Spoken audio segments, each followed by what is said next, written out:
Live from the virtual Brands Hatch Circuit in West Kingston, England, we say good evening, race fans, and welcome to week one of the eNASCAR International iRacing series. And happy that you're with us on the iRacing Esports Network and all of NASCAR's platforms alongside Justin Prince. My name is Evan Pizzoka. Justin, really excited for tonight's competition, kicking off a 3-week Pro Invitational with some of the best of NASCAR's International series.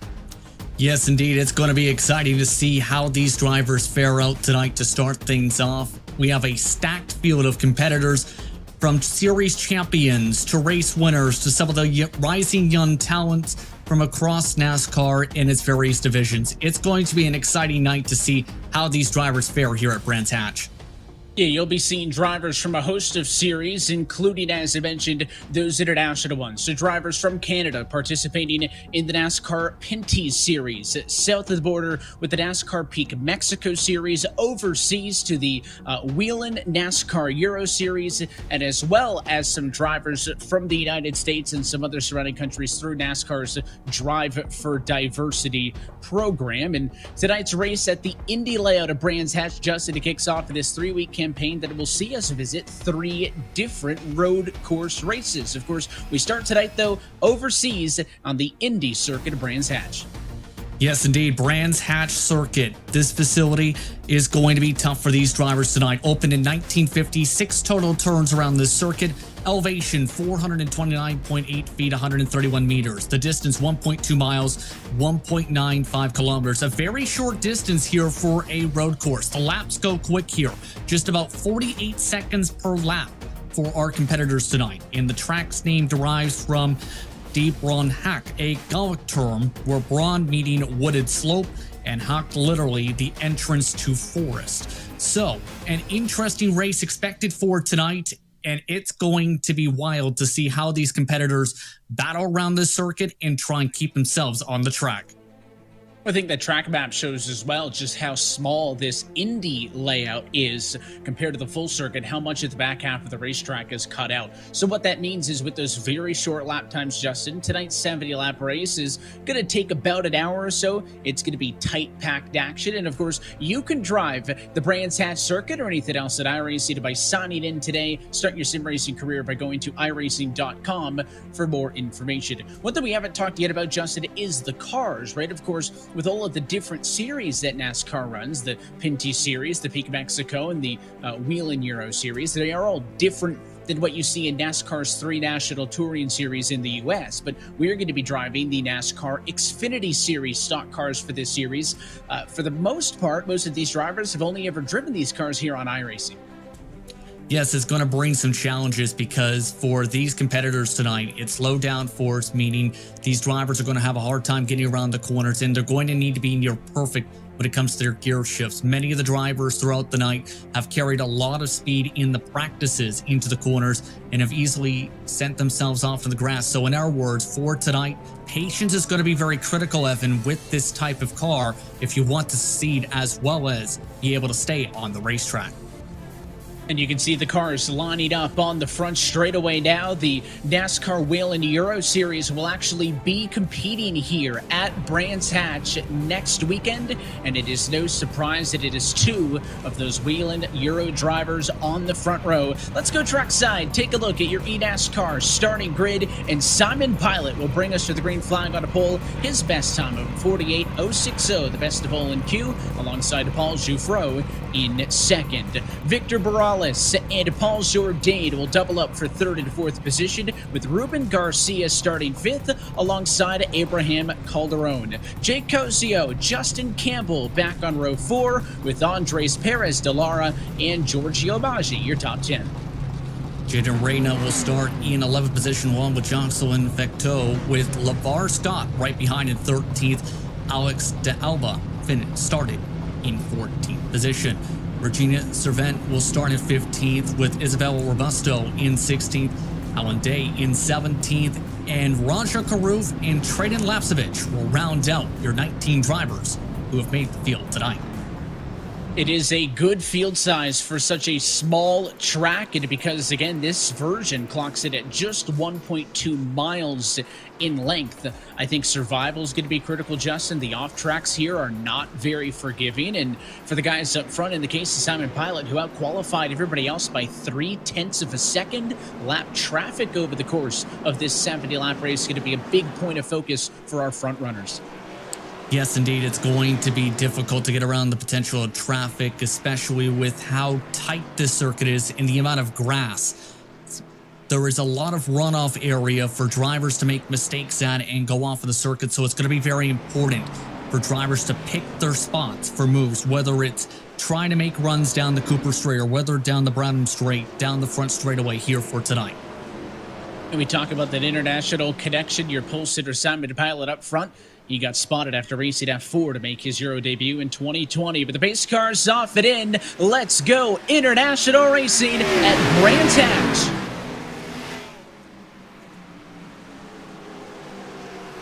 And a good dive for the first quarter for Pilot. He'll clear for the race lead. Jouffreau in second, but it was a big bobble by Paul Jourdain side by side. Here comes Morales for third. Victor Brownless Jr. able to make the pass nice and easily as well, and that's one of the best passing opportunities we've seen them run into to Druids today, to be able to dive your way on forward into that section. But the run up to Surtees and Clark curve is also going to be one of the most challenging sections, both in the real world and the virtual world. Drivers have made major mistakes here in the section in the past and spun around on this corner exit.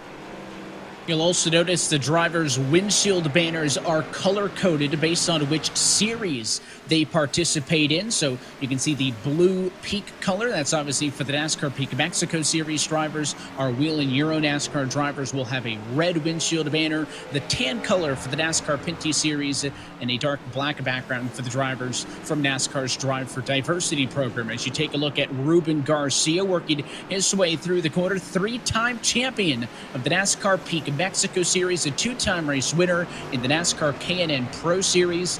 So he has done plenty of racing both in the United States and in Mexico. Down 2 spots, though, from the start of this race. Started P5. He is trickled down to P7. Justin, as we look back towards the front of the field, there's the gap between 1 and 2. Simon Pilot maintains the advantage over Paul Jouffreau in second spot. They have opened up a huge advantage on third on back already.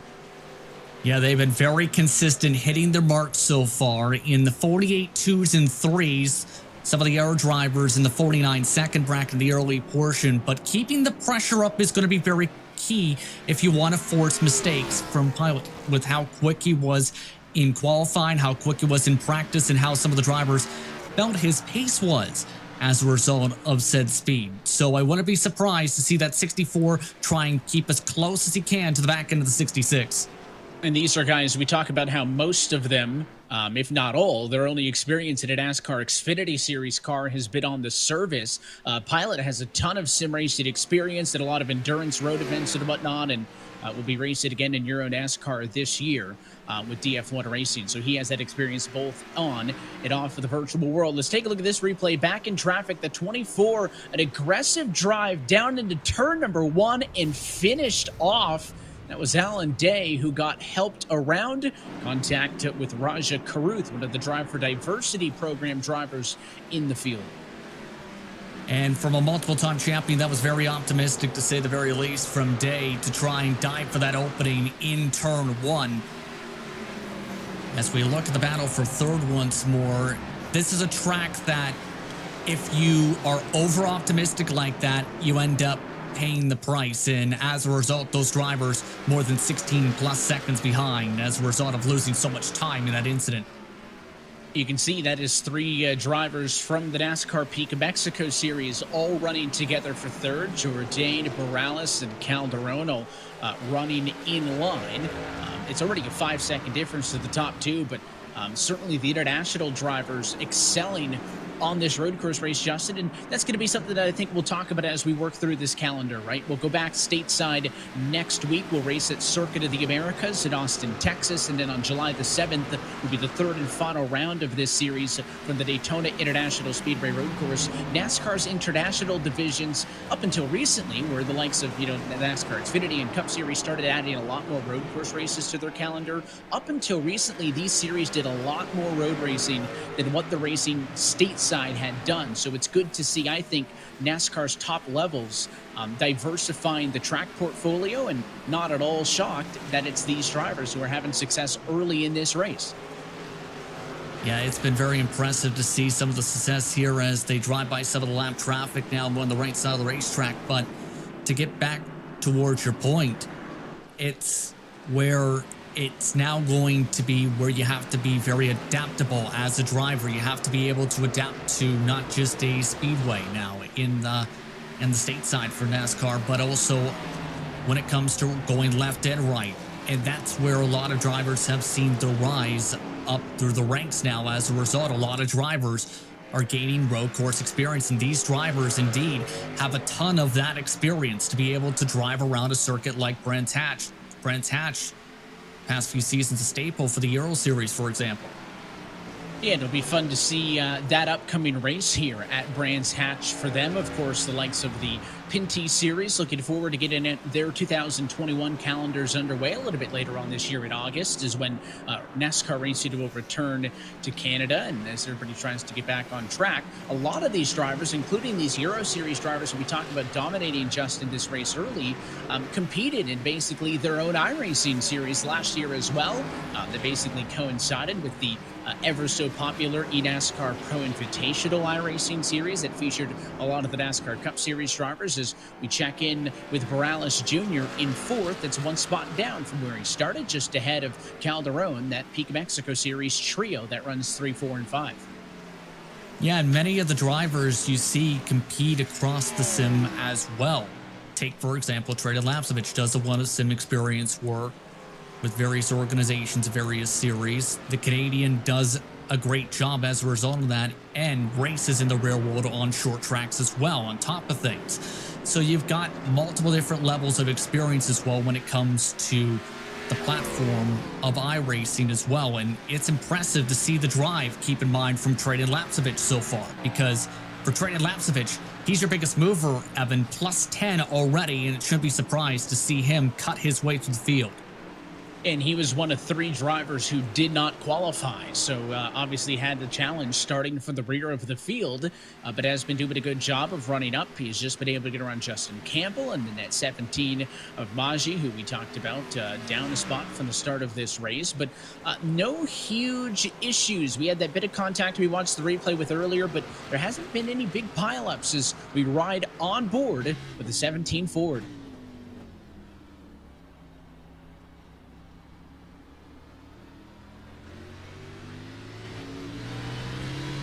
You can just see how good the run is off the corner there to be able to pass on by some of this traffic, and just the execution on some of these corner exits from Maggi. Just how tight it is and how quick some of this reaction time needs to be to go through the gears, to make sure you go through the rumble strip, through the Clark curve, and try and make sure you run as quick as you can in that section. That's the difference from being good to great at this track, is having the confidence as well to be able to drive around said circuit. He made his step into Euro NASCAR in 2019 and got his first win first week out in Valencia, Spain, and eventually made the step up from Euro NASCAR 2 to Euro NASCAR Pro for last season. And he is returning to Pro Series competition this year. The driver out of Switzerland initially putting on a good show and really wheeling these race cars as well, Justin. I mean, you talked about the package and, for the different forms of I guess how these cars could be set up. At least here stateside, we're so used to the terms, high horsepower or low horsepower, and if it's the low downforce or high downforce package. At these road courses, you do have all that horsepower at your disposal. The rear end isn't as planted to the racetrack, so you do really need to play with that throttle to get these things to turn. These NASCAR Xfinity Series cars aren't necessarily designed to get around a racetrack like Brands Hatch, with so many ups and downs, it ebbs and flows with all of the different elevation changes on this 6-turn circuit. So it really is a handful for these drivers to figure out. And it clearly, a lot of them, though, not just taking it easy. I see people hanging the back out. I mean, the back end out. I mean, drivers are being very aggressive early, trying to get positions while they're still close to one another, because this 70 run itself out all the way. So a poor start could really hurt you down the road.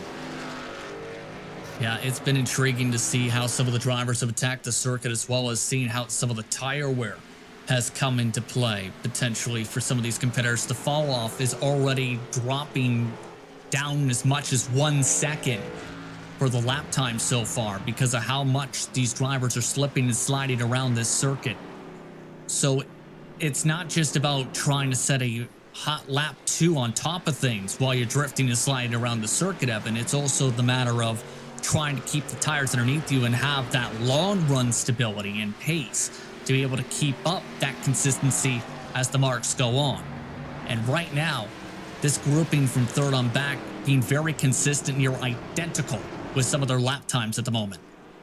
They are very tight. Morales continues to be the leader of this group, but just unable to get away from anybody else. A driver who has competed on iRacing in the Mexico Telcal Series, a champion in that. Of course, only raced part-time at the Big Mexico Series last year, but had a top 6 finish in the NASCAR FedEx Challenge Series the year before that. So plenty of experience. And one other thing we haven't mentioned is you see a dive to the inside for position. Abraham Calderon trying to make some moves further down the road, but he's going to be overtaken by Jake Cosio in the 51 Toyota Supra. So move that car on through is a great example of how different these cars are over the course of the different series, right? Let's take a second look in at what happened with Paul Jourdain, the number 8 machine, just ahead of the 39. Justin, I talked about cars hanging it out. That is a little bit more sideways than he wanted, but he kept his foot in the throttle. Not enough to hang on to the spot. Morales overtakes, but Paul Jourdain giving it 110%. And just to finish that point, the 8's a perfect car to look at. Not all of NASCAR series have those door numbers or the numbers on the door, right? And you'll see that a lot of these Mexico Series cars have them towards the back of the car as they do. I know a lot of the NASCAR Pinty Series car run their numbers on the quarter panel, so do the Euro drivers. So fun to see a healthy mix of those different styles in the field tonight. Yeah, it's interesting to see how some of the paint schemes are to match the real-world counterparts as well. And it's, for some of them, they definitely maximize the space that is available for those specific numbers and their specific stylings for the specific series as well. So it's interesting to see how it all plays out. But you mentioned the differences with the cars. Keep in mind, you have... trying to think how exactly to describe this. When it comes to the NASCAR Pinty Series, it's a similar car, for example, compared to the NASCAR Wheel and Euro Series, etc. They're similar in terms of the body, so to speak, but it's, of course, how you drive the cars that can be so different as well in the stylings, as we look now at the 77. A good onboard perspective with Jocelyn Fecteau, who started this race 12th but had an issue early and has since fallen 2 laps down and runs in position number 17. You talk about all the experience, 3-time starter in the Pinty Series last year. That was, of course, after initially making that transition from the Canadian Touring Car Championship to Pinty's back in 2014. So you talk about that need to be adaptable to different tracks. That's somewhat of a new concept in the likes of the NASCAR Cup Series and even this Xfinity Series, in which the cars we're looking at now as this pack of cars mid-pack continues to stack on up, Justin. But that has always been a part of international NASCAR, is that adaptability to perform on the road courses and some of the oval circuits they have. Absolutely. And for a series such as the NASCAR Wheel and Euro Series, there's a lot of road course. The NASCAR Pinty Series goes to circuits like Circuit de Trump Riviera, I should rather say, in streets of Toronto in the past. And of course, don't forget about the races that go for the NASCAR Peak Mexico Series.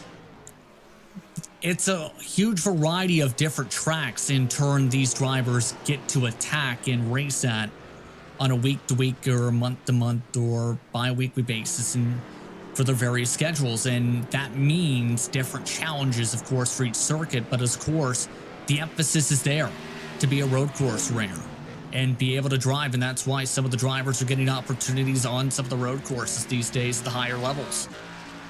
Yeah, I mean, you know, we talk about as we ride on board with the roof of the number 2 machine that's on board with Abraham Calderon, exactly where he started, number 6 spot. You know, we talked about, you know, the sim having such an impact on real life racing, and of course with that Pro Invitational Series, the Chicago Street Course race a couple of weeks back, as there's a spinner up the road, look out, right in front of Calderon in this pack. Off track was LeVar Scott, one of the NASCAR Technical Institute-sponsored Drive for Diversity cars. Lost it on his own at a turn number 1, and that was nearly a big issue for that pack. But they all just squeak on by, Justin. The fact that, you know, NASCAR is looking at getting a street circuit race, I should specify, into its U.S. markets and maybe for the top level in the Cup Series. If you have any questions on if a street circuit NASCAR race could work, go watch some race replays of the NASCAR Pinty Series in downtown Toronto. Some of the best NASCAR action you will see. So just because these series don't always get the limelight here in the United States, they certainly have great followings in their respective countries. And of course, for the Euro Series, all the different countries in which they race in, as there's another spin up the road. Perez de Lara got turned around in front of this group. That was after contact with Isabella Robusto. So a bit of contact for some of the drivers a few laps down. And this mid-pack dodges another bullet. Yeah, right now some of these drivers getting very tight around some of these competitors, nearly getting contact to contact, in fact. But to get to your exact point when it comes to street courses as well, it's always been a thrill to see the Pinty Series hit the tracks like Circuit de Trump Riviera or as well Toronto. So it's all become very entertaining. But let's take a look at what happened with Perez de Lara. You can see already kicking up the sand, already side by side with some of the traffic. You can see just right there, just overcooking the corner of the car to the inside and right in front of that whole entire pack of cars. Quickly get it out of the way.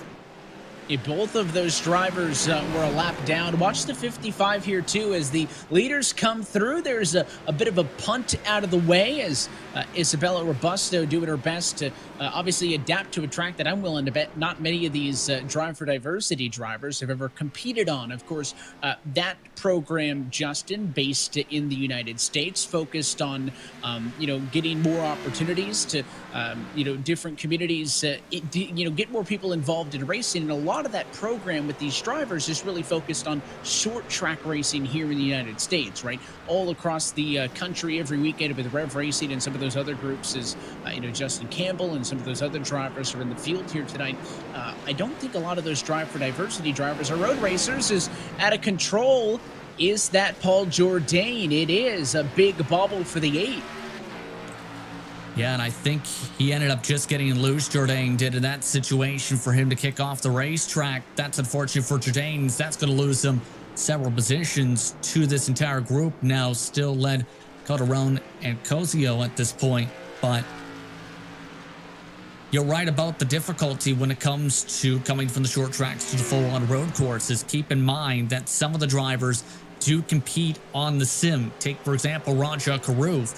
That races a lot on the simulation with some top organizations as well as while going to school. So let's take a look at what happened to Jourdain, and you're going to see just coming out of Druids how easy it is to lose the back end with these cars.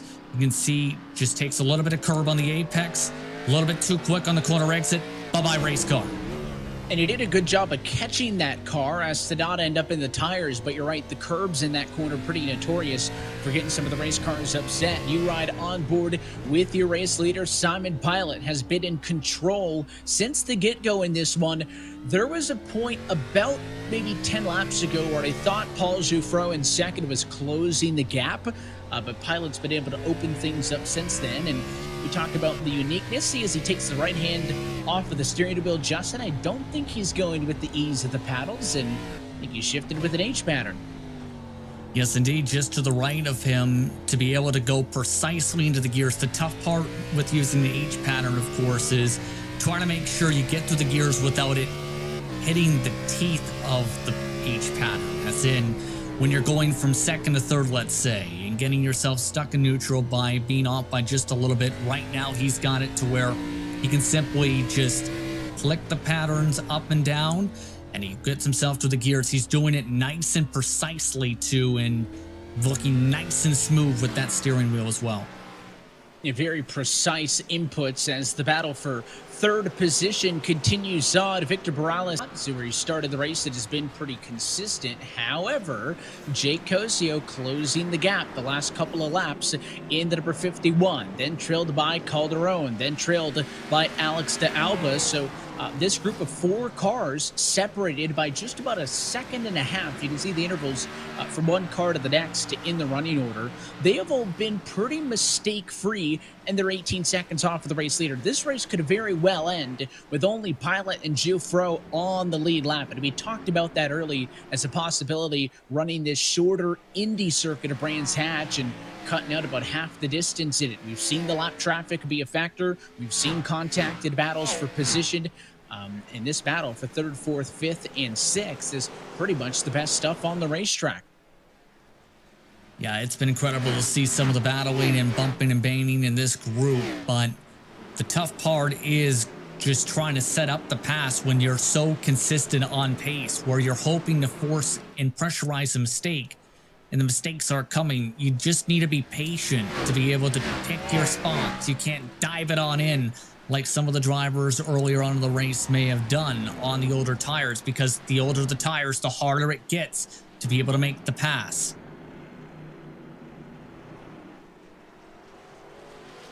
And patience, you know, we talk about all those different factors. I mean, it's very easy when you're almost being taunted by that race car in front of you by 2-3 car lengths or whatever to just overdrive the race car and try to make a move. I think it's pretty astounding that those 3 NASCAR Peak Mexico Series drivers, plus the entry of Alex de Alba, who is the highest running drive for diversity driver in the field, how even they can be on pace after 26 laps and nobody really forcing the issue. We talked about the mistake by some of those other drivers. Paul Jourdain trying to make up for it, but for the most part, top 10 cars have showed a lot of etiquette and patience to this point. They absolutely have so far as we follow on board some of these drivers. Again, this is Jouffreau.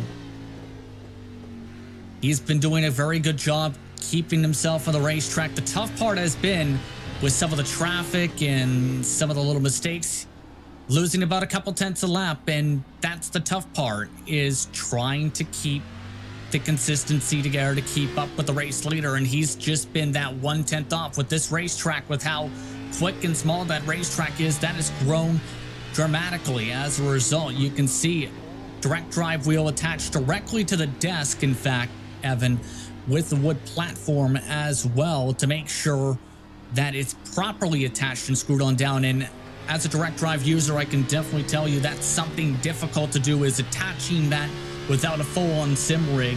Takes a lot of work to be able to properly attach it. And look at all the small inputs, even on the straightaway, right? Just trying to walk that car to the outside. A lot of wheel input. Typically, if you're, racing sports car, you're going to see drivers a little bit more smooth on the wheel. But in these stock cars, you almost have a little bit of that cutting back and forth as you overcorrect off the corner and steer it with the throttle, as somebody's off it into the grass just behind the number 14 machine.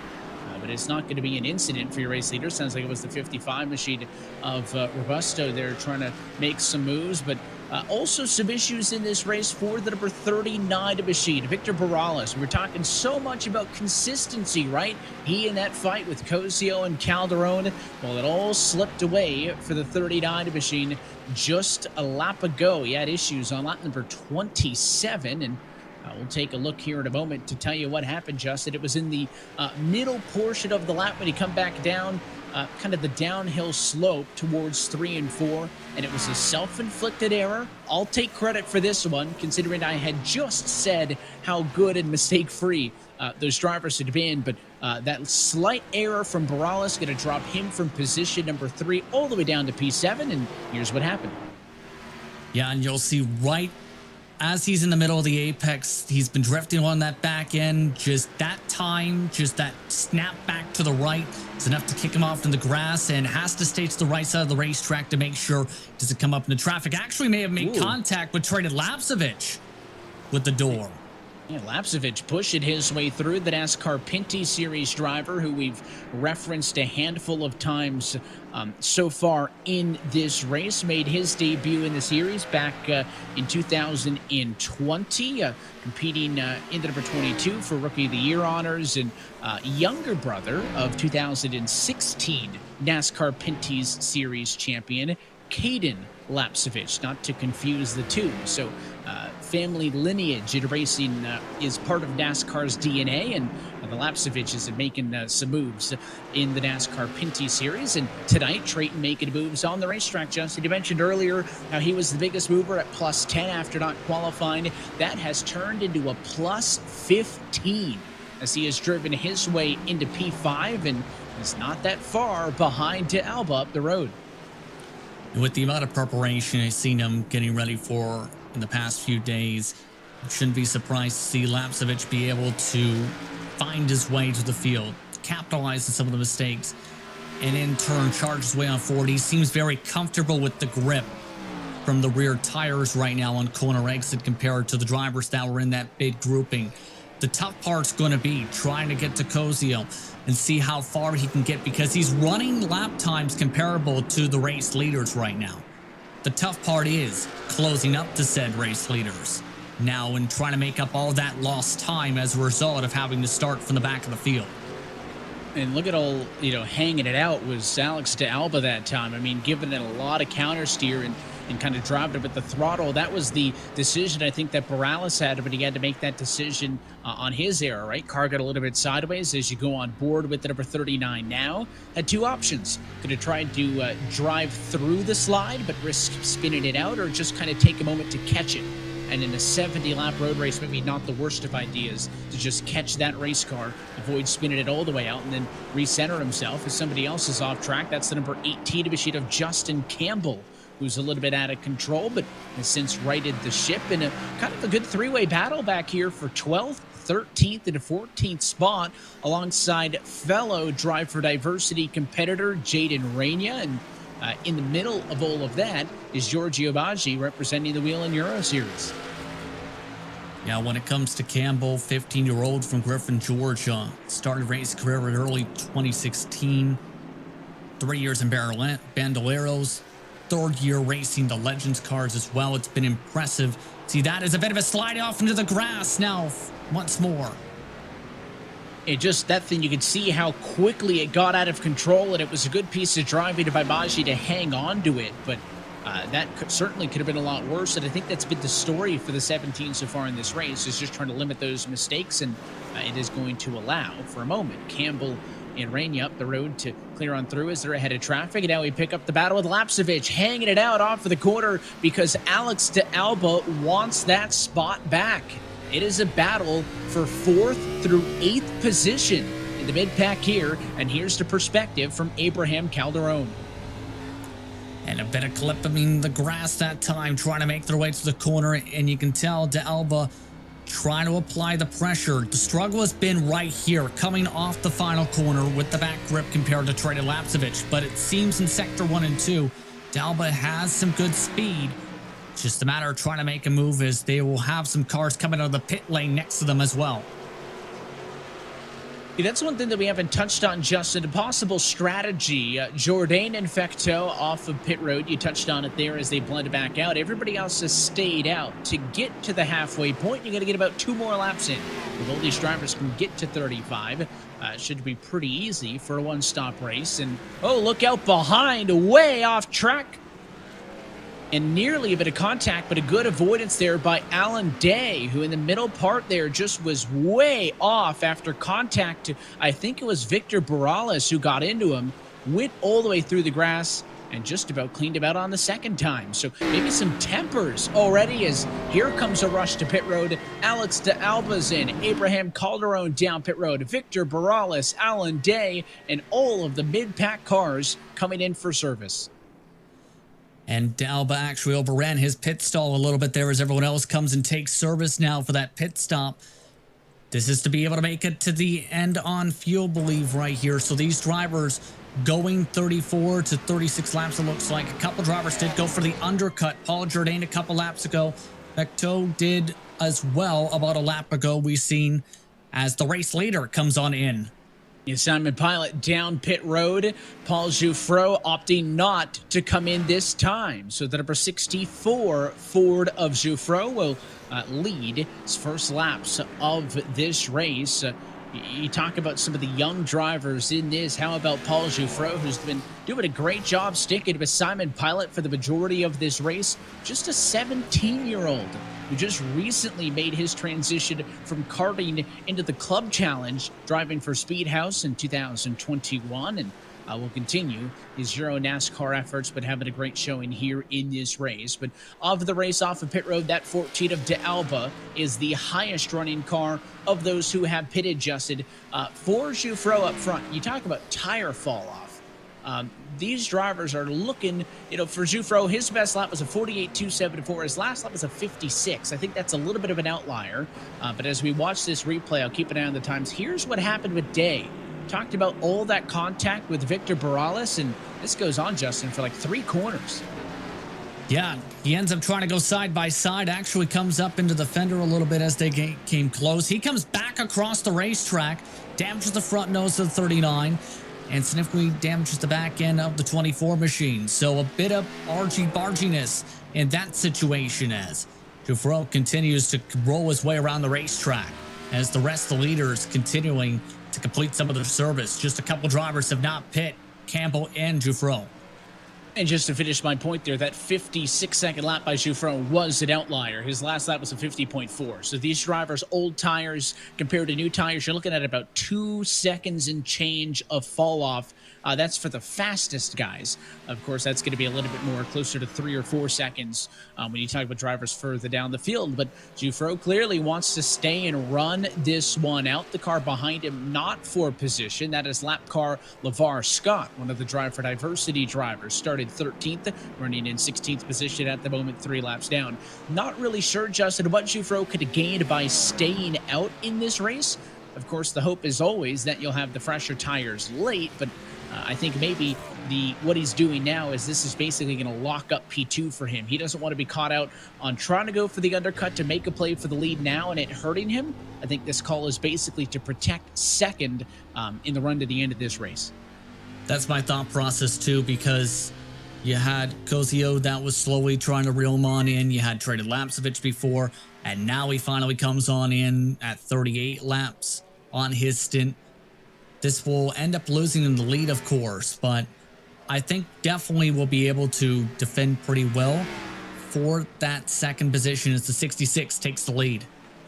Back to the front of the field goes Simon Pilot. Has been on cruise control so far in this race and now sees a 32-lap run to the end. But the battle for third continues to be where all of the excitement is. They haven't gotten away from each other all night long. And look at the mass of race cars up the road from Victor Borales. He's got to get around Alan Day, followed by Calderon up in the mix. Trayton Lapsevich pick it up as well after the pit cycle. So he wants to make moves. There's the 24 to the bottom. A huge slide, and what a cross as Calderon tries to go back down onto the inside. And Day pulls up in front, makes the corner. What an exchange in the battle for P6.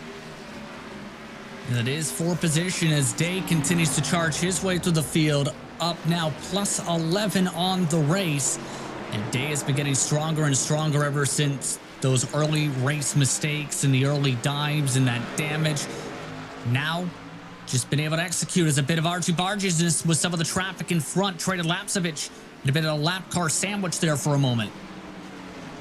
Yeah, there's been a lot of that, and oh, somebody's off and into the tires behind. Joshua DeFecto with a big hit. You just saw that car as this pack worked through the corner, but he stays off and in the sand, so there is no issue to this battle. Basically, everybody in the field on top of each other right now, on board with Victor Morales, and he's got the best seat in the house. That's Calderon up the road. They just had their exchange. They'll work around some lap traffic, and Andres Perez de Lara, who stays out of the way and allows them to work on through. And Drayton Lapsevich, Justin, early in the race was the guy making all the moves. Well, he's the one now trying to hang on as this pack is trying to swarm him and get up to De Alba, who leads this pack in P4. Yeah, De Alba has actually picked up a bit of a buffer with all the traffic that they had to cut their way through, especially with Roger Carruth right in front of this entire grouping. So this is going to make things more bunched up as a result here. As you can see, a bit of a send just up the road from a couple of these competitors now. Day's trying to take some peeks. Morales Jr.'s now trying to size up Calderon again. It's all getting very tight right now, and this is again back to where we discussed things before. You have to wait for the perfect moment with this type of racetrack, with how tight this circuit is and how quick the laps are. And I think things were relatively calm in the first half of the race. Most of the points of excitement were somebody making a mistake and somebody else capitalizing. But at least in this mid-pack battle, a lot of the passing was very set up. It was very thought through. This second half through the pit stops, these drivers know they need to get what they can out of the fresh tires ASAP. Look at Day all the way to the bumper of the 20 Lapsevich up the road. He'll now look to the inside, throw it in, they'll touch, and he forces Lapsevich out of the way. Alan Day pushing his way through. He moves up to P5. And he's seen the opportunity to dive it on in. Traded Lapsevich, I think, locked it up as well, trying to keep things around. And one more car spun around. That's the two of Abraham Calderon back in the pack. Had some assistance. Lapsevich got moved out of the way the corner previous, and then he moved Calderon with a spin, and that two car has been able to recover, but it costs Calderon, who was 7th at the start of the lap, 3 spots. He drops all the way down to position number 10. What a sequence, to say the very least. And Day's made it clear he is not afraid to send it here at this racetrack tonight. If he sees an opening, especially in this part of the racetrack, he's likely going to take it, and that's where he's gotten a lot of the damage from in this race. As one more car off, but we'll see what happened with this battle for position. We talked about opening up the door to the right side of the racetrack. This is again into Druids, where you see Day shows the nose, dives it on in. So there's the initial move. Lapsevich is moved, and then he's the one that goes to the inside of Calderon. The two car goes to make the quarter, and it was a little bit more of a coming together, I think, than I initially thought. But certainly Lapsevich, oh, what a big spin on the front straightaway. That is a huge hit for Regina Servant behind the number 10 Chevrolet. Another one of those Drive for Diversity cars. A huge hit getting sideways. And you can see all of the damage on the front of her number 10 Chevrolet. That car not going to be running ideally, as it has not been a good kickoff to this for the 10. Looking further towards the front of the field, Justin Campbell's number 18 being chased down by the 19 of Jaded Arania. That is a battle for position, but it is of drivers a lap down. So the battle for 11 and 12 is off of the lead lap. Yeah, and right now, this is a battle of difference on strategy. Is a car in the middle of the racetrack. That's Perez de Lara, I believe. That was right in the middle of the circuit. And again, nearly disaster. You can see the damage on the 22. De Lara lost it. Solo spin, but it bounced off that tire pack and came right out into traffic. And Justin Campbell not only avoided the incident, Justin, but made the corner. What a piece of driving from the 18 machine. as Campbell continues on in this race, driving that number 18 machine as one of the highest running cars representing Drive for Diversity.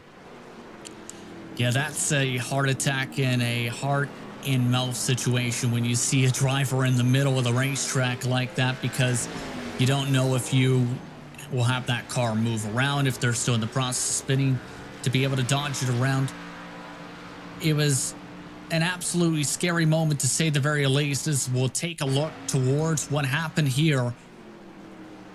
You'll see a big block in front in the first place, trying to battle for position. That's Scott. But the main issue is just lost the back end and a hard hit to the tire barrier, ricocheting back into the racetrack.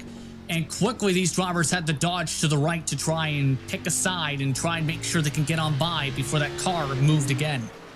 Yeah, that was such a tricky spin. It almost looked like it was the fact that the car got two tires in the grass. As there's more chaos down in Druids as another driver's off. That's the number 10 machine. And the 19 sideways making some contact as Rainier gets into it just a little bit there. So that part of the racetrack, 2, 3, and 4, Justin. Druids, the Graham Hill Bend, and then the Cooper Straight is just where all of the chaos is in this race. But just going back to that first replay we saw, part of me thinks the way that car snapped around so quickly, you talked about the challenges of H-pattern shifting, it almost looked like the car meant to go, say from some second to third or from third to fourth. It went down a gear and went into the wrong gear, and that's why it spun. Is now there's another car around. That's LeVar Scott up against the inside fence on the front stretch. The one bonus of racing on the road here in iRacing is no cautions. You just let her eat, and this race has gone and has allowed itself to play through, which is why Simon Pilot maintaining a 17-second advantage in this race. And for most of it, we've been talking like 1 and 2 is decided, right? We talked about Jufro and his decision to go for the long stopper. He just got back around Jake Cozio in a battle for second and third. Let's take in, though, the sights and sounds of Brands Hatch for an international version of iRacing Full Throttle.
A couple of hard hits with iRacing Full Throttle, Justin, and you just saw another one there.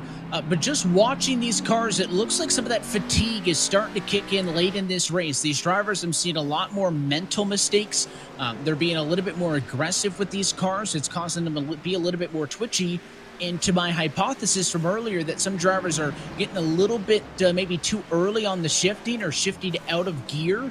I've seen a couple of cars snap sideways, like those H patterns are giving some drivers some headaches. Yeah, and that can happen especially on a road course when you're turning quick laps here. Yes, it can end up burning you out really quickly to try and put in all that work with all the bumps, to try and battle with your gear shifter, to try and get yourself around this type of a racetrack. So I think indeed that might be something that's coming into play here. But something that's also coming into play here is Day continuing his charge through the field. Now looking to make it a +13 to become the official biggest mover of the race if he can complete the move. Someone that's had a lot of experience, to say the very least, and now another bit of contact from him. And sideways and around is Alex de Alba. It happened once again, seemingly in the calamity quarter for this one, down at the end of the Cooper Straight. The left-hander through Surtees turned him around. Just the slightest of touches. But these race cars, when they go off into the corner, they do not want to give each other room. Let's look again. Seems pretty clear to me, Justin, at least in this one, that Alan Day's got the inside position. Maybe could have used a little bit more curb, but maybe a bold move by De Alba there, trying to pinch and hold that spot. And after being so good for so long, De Alba's going to lose a handful of positions in that exchange, dropping down to P8. And Dave was also a little bit later on the brakes too, trying to charge his way into the corner as well to be able to set up the pass. It's been incredible to see how Dave's been able to make the car stick, though, when he does that.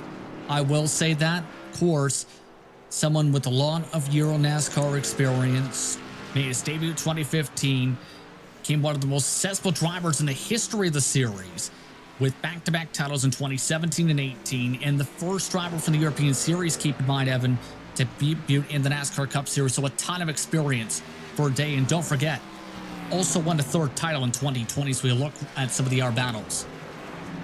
Yeah, a lot of stuff going on throughout the pack as this race has reached its home stretch. Less than 17 laps to go from virtual Brands Hatch Circuit. You're watching the opening round of the eNASCAR International iRacing Series.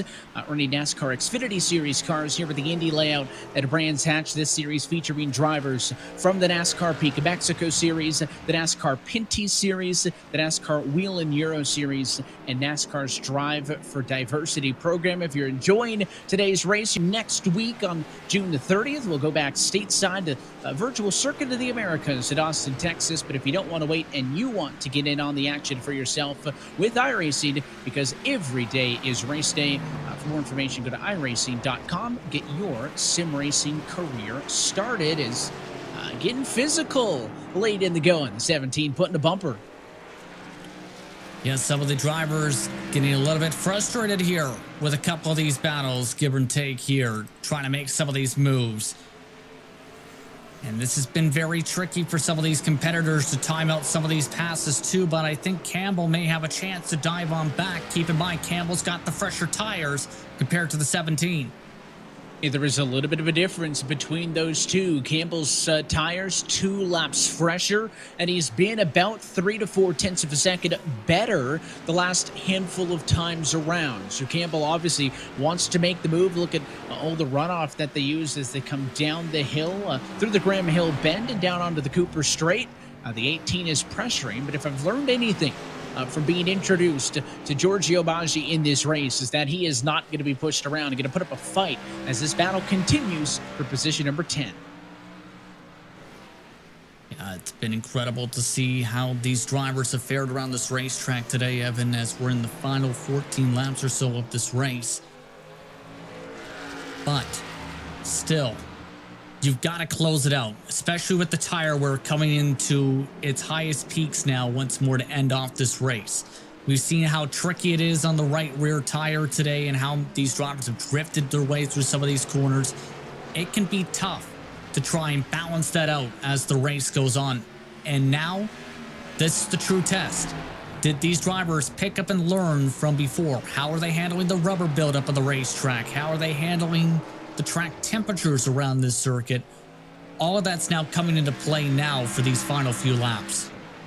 You use that first run, and that's where you get all your information to push as hard as you can on the run to the end. We had that kind of point in time 5 laps ago where it seemed like everybody had maybe lost their cool and lost the patience, but things have settled back in just a little bit as we pick up Jake Cosio running in the number 4 position. The highest running drivers, look out up the road, nearly got into the back of the 55 there, but a call to the 51 Cosio, the highest running driver representing the NASCAR Peak Mexico Series, in the number 4 spot. Other drivers from that series running 6th, 7th, and 9th with Morales, Jourdain, and Garcia a little bit further on down the road. But I've talked a lot about this number 51 machine so far this evening, Justin, and how well he's been the Rookie of the Year in 2018 for the NASCAR FedEx Challenge Series and the 2019 NASCAR Peak Mexico Series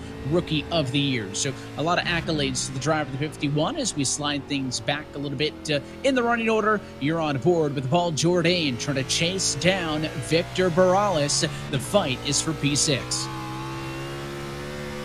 Jourdain kicked off the undercut strategy for these drivers. So trying to battle with more of that tire wear compared to some more of these competitors. The difference last time by, though, Jourdain was a 10th quicker behind them. That shuffling continuing between Campbell and Maggi once more. Yeah, they continue to exchange back and forth, and Maggi in the number 2 spot in this battle, at least. The battle itself is for 10th on back. They have invited Dallara, who's trying to work his way through. That is a lapped car, though, that's not for position. So it'll be interesting to see if he gets back up on them. They're able to get around him about 2 laps ago, but not really getting that far away. And with the battle for 10th on the back being off of the lead lap, that means we only got 9 drivers on the lead lap in this race. Some traffic up the road now as LeVar Scott's going to hold the outside. Campbell goes to the bottom. Now back down to the left-hander for the Graham Hill bend. Big there for Maggi, Justin, to get back clear before the corner. If he had to go side by side with the 34 through there, it would have cost him a ton of time. Campbell thinks this thing's done. He's trying to check out, but at 17, not willing to give up this fight quite yet.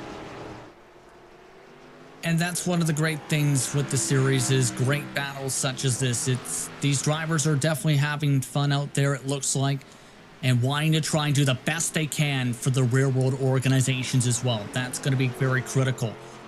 So this is to where I think this battle indeed, wouldn't be surprised to see it close back up again if it's well-timed traffic once more. But for Campbell, I wouldn't be surprised to see him try and run away here. And now 2 fights on track at the same time as this race is inside of 10 laps to go in the eNASCAR International iRacing Series season opener. Race lead may be decided, but a handful of positions still up for grabs. This is going to be very intriguing how this all comes about. As Morales Jr. trying to hold on in front of Jourdain still. You still have that battle for 10th position, trying to separate out a little bit by about a second or so as well. Jourdain, I think, might have an opportunity, though, to try and pounce the next couple laps if he keeps the momentum up here for this battle. And they have a healthy enough advantage over Alex D'Alba that's not an issue. Lap traffic at Raja Caruth now trying to work his way through.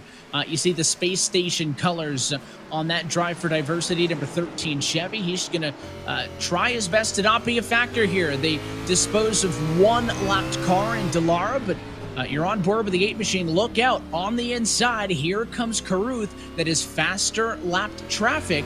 It's a good pass by the 13 Justin, but it hurts Paul Jourdain in this battle. It definitely hurts because that's a driver with only 8-9 laps on the tires that's making the moves on by, but there's the chance that, of course, Caruth is going to have to pass by Morales Jr. So that's where you gain the time back and it's that balance back and forth. Look at that, though. They've been able to close back up the training lapsage with all this to make it a 3-car scrap potentially for the final stages.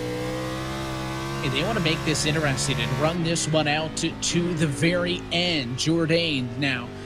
You can see Caruth is stuck in the middle of these two. So the benefit for Jourdain would be here. He lost time when Caruth passed him, but he's going to go to make the pass in the exact same spot. Once again to the inside. Completes the move. Victor Morales drops back, but it's a net loss I think, in the end of this one for Jourdain. He's further behind Perales than he was before that pass was made by the lap traffic. Plenty of time to set him up, Justin. 7 laps to go this time by Trayton Lapcevich, about a second up the road as well, as now Carruth's going to try to deal with him in this trio fighting for 5, 6, and 7.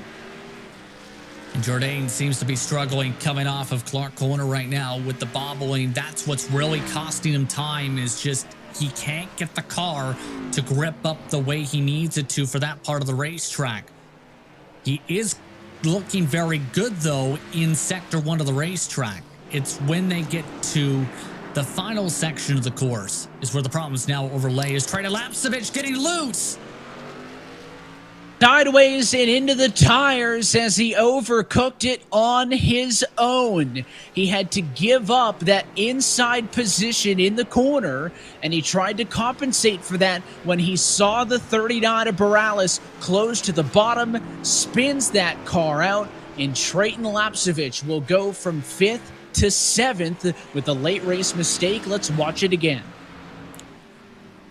And all he was trying to do was diving it down the corner after letting by Roger Carruth for traffic, and just couldn't get the grip up. He was sliding the tires by the apex, in fact. Just couldn't get enough grip with all the marbles, and now it's lost him an opportunity for a top 5 run possibly, unless things heat up amongst these two. And maybe that's what he's going to hope for. The good news is the contact wasn't heavy into the tire barrier, but the bad news is it costs Lapcevich about 5 seconds. That's the difference now between Perales and Jourdain and Trayton's number 20 machine, which rides in the number 7 spot. So they were going to be hard-pressed to get to the 20. There's nothing that Roger Carruth did wrong there, but it's just timing and location that hurts that 20. And now we'll see if Paul Jourdain, remember Jourdain was up here, Justin, earlier in this race, but it was a mistake in his own right that cost him a lot of positions after a spin. And a quick fix, got that car fixed up. He wants to race this one out to the end. Looking now once more with Maggi and to see how he's handling this racetrack in the battle going on still for about 10th position.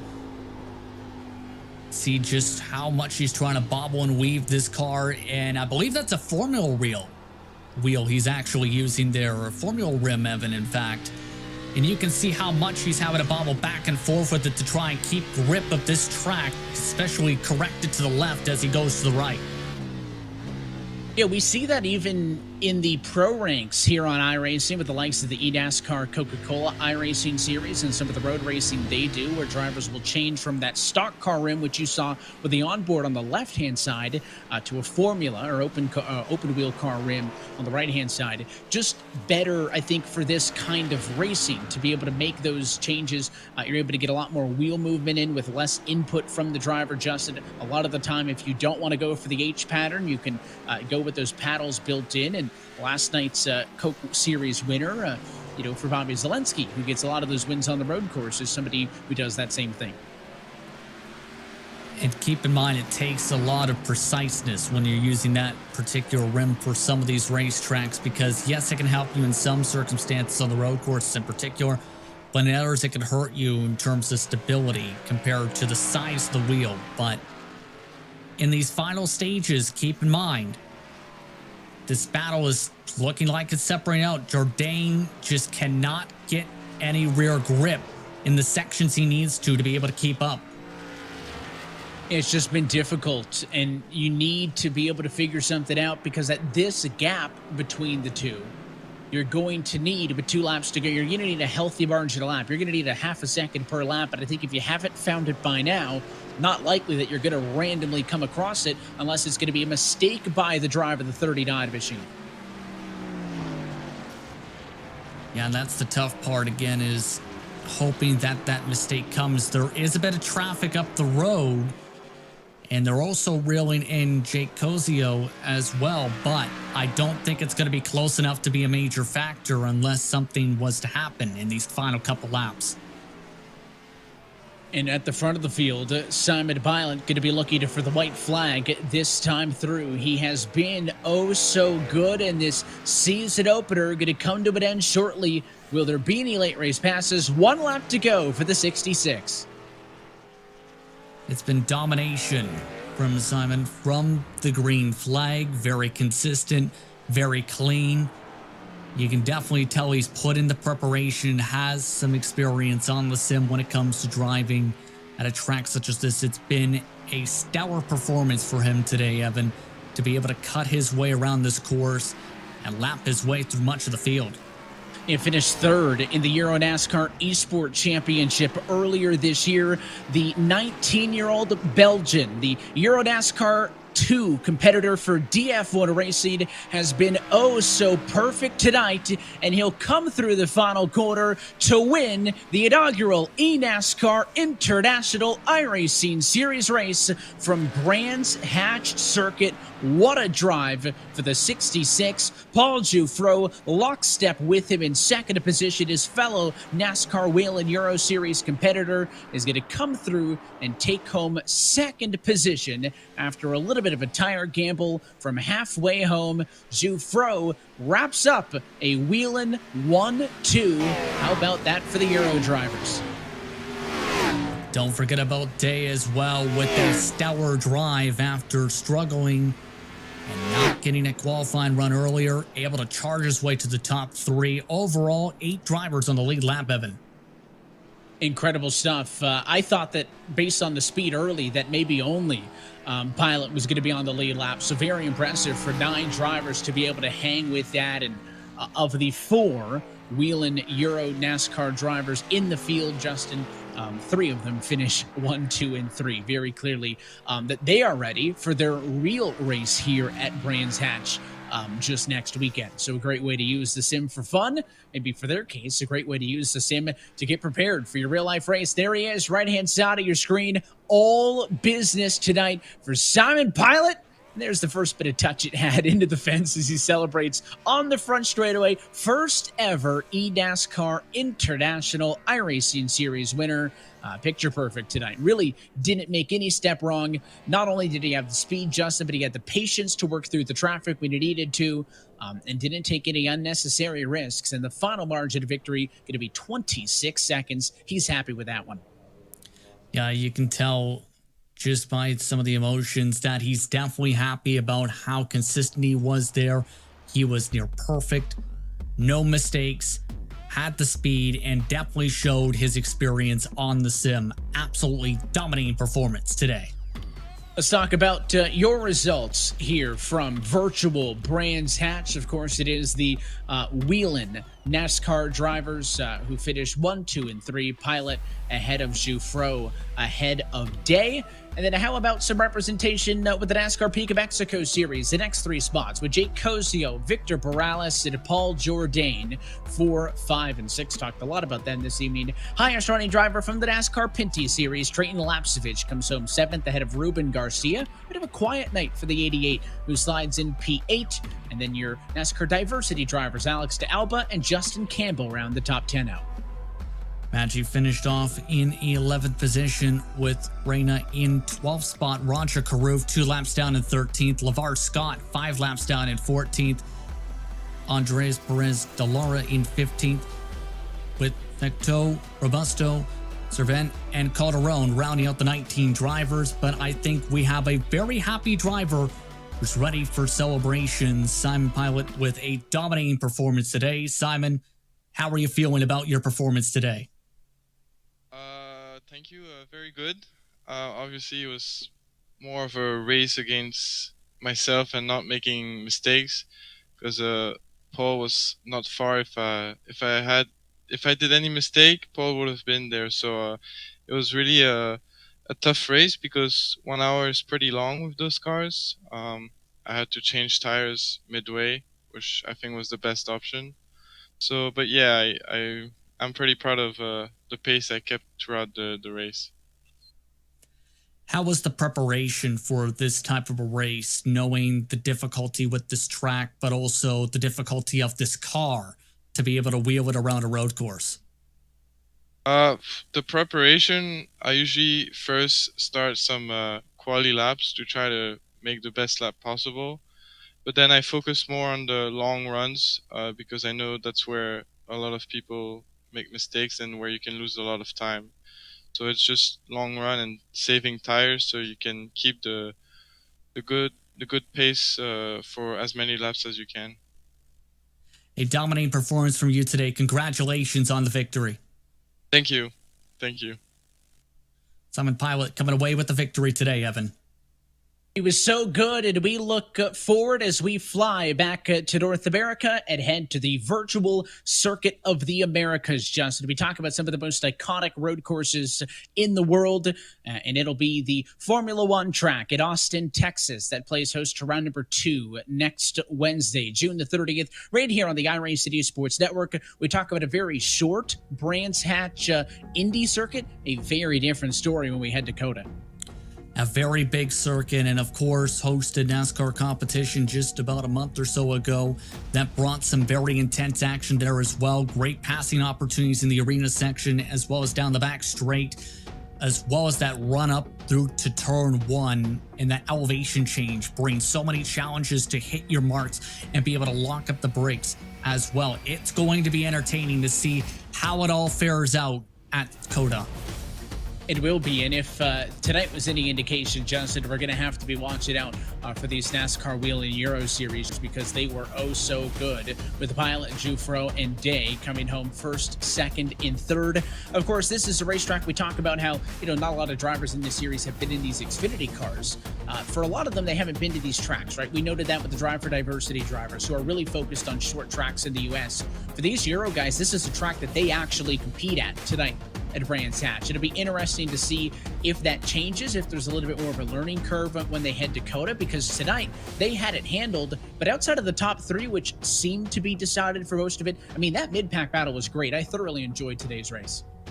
I definitely enjoyed today's race as well. A lot of thrilling battles, and you can definitely tell how some of the drivers prepared and how some of the drivers in turn were able to deal with the tire wear. And that was the most intriguing part to me, was how would the drivers fare once you had about the 2 to 3 seconds of fall off. And in turn, we've seen the results with some great battling and some drivers making some brave moves and feeling comfortable to make some dives in some of the spots. It was absolutely entertaining, to say the very least, Evan, from start to finish, to see how these drivers fared out tonight. It was a great race overall. Yeah, great show, and certainly, I think, hopefully, a sign of things to come, with 1 race down and now 2 stops in the United States due up next for rounds number 2 and 3. What a reminder that if you want to get in on sim racing action like this, you can sign up for iRacing today, because with iRacing, every day is race day. Go to iRacing.com for more information on how to get your sim racing career started. But until next time, that is it for us here tonight from England. So on behalf of our entire team at NASCAR, our international broadcast crew downstairs at iRacing, for making this happen, and for your broadcast team tonight. For Justin Prince and myself, Evan Pasoko, I want to thank you for tuning in and congratulate Simon Pilot, your inaugural International Series winner. We're back next Wednesday, June the 30th, from virtual Circuit of the Americas in Austin, Texas, USA. That race and every race of the eNASCAR International iRacing Series can be found right here on the iRacing Esports Network. Till next time, good night.